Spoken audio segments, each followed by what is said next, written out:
Kamusta, mga kaboxing fans? Welcome sa ating channel. Ngayon, pag-uusapan natin ang mga pinakamainit na balita sa mundo ng boxing mula sa retirement ni Tyson Fury hanggang sa isang nakakagalit na insidente na kinasasangkutan ni Keyshawn Davis. Pero bago ang lahat, huwag kalimutang mag-like, mag-subscribe, at i-hit ang notification bell para lagi kayong updated sa mga usapan sa mundo ng boxing. Noong nakaraang buwan, nagbigay ng malaking balita si Tyson Fury nang i-announce niya ang kanyang retirement sa boxing. Hi everybody, I'm going to make this short and sweet. I'd like to announce my retirement from boxing. It's been a blast.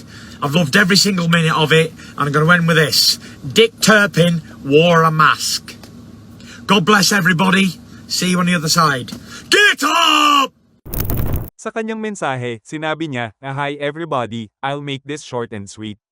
I'd like to announce my retirement from boxing. I've loved every single minute of it." Dagdag pa niya, Dick Turpin wore a mask. God bless everybody, I'll see you on the other side.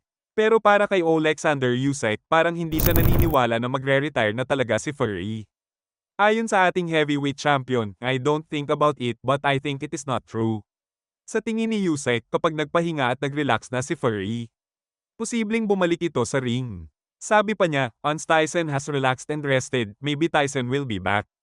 Dagdag pa ni Usyk, ang boxing ay parang droga para sa mga matagal nang nasa sport. Ayon sa kanya, boxing, if you do this for a long time 10, 15, 20, 25 years, then boxing is like a drug.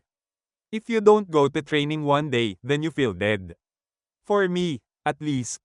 Pero habang pinag-uusapan natin ang retirement ni Fury, may isa pang malaking issue na nagpainit sa mundo ng boxing, ang Racist Act na nakadirekta kay Keyshawn Davis. Alamin natin ang buong kwento. Si Keyshawn Davis, isa sa mga rising stars ng Top Rank, ay nakatanggap ng isang nakakagalit na package sa kanyang kwarto punong-puno ng mga saging at pakwan. Ang insidenteng ito ay malinaw na racist act at si Davis ay nagalit at naiyak dahil dito.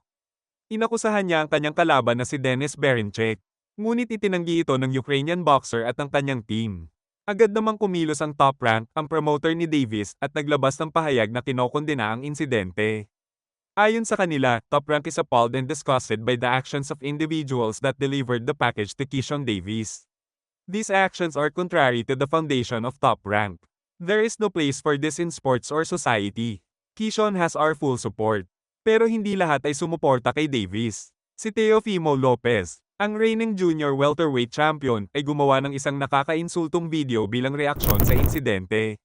Sa video, makikita si Lopez na kumakain ng saging habang pinapanood ang pre-fight press conference ni Davis.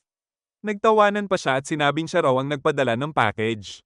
Ang kanyang caption, "Make boxing great again." Ang ginawa ni Lopez ay hindi lamang nakakainsulto kay Davis, kundi sa buong komunidad lalo na't Black History Month ngayon. Parehong promoted ng Top Rank sina Lopez at Davis, pero hindi maganda ang relasyon nila.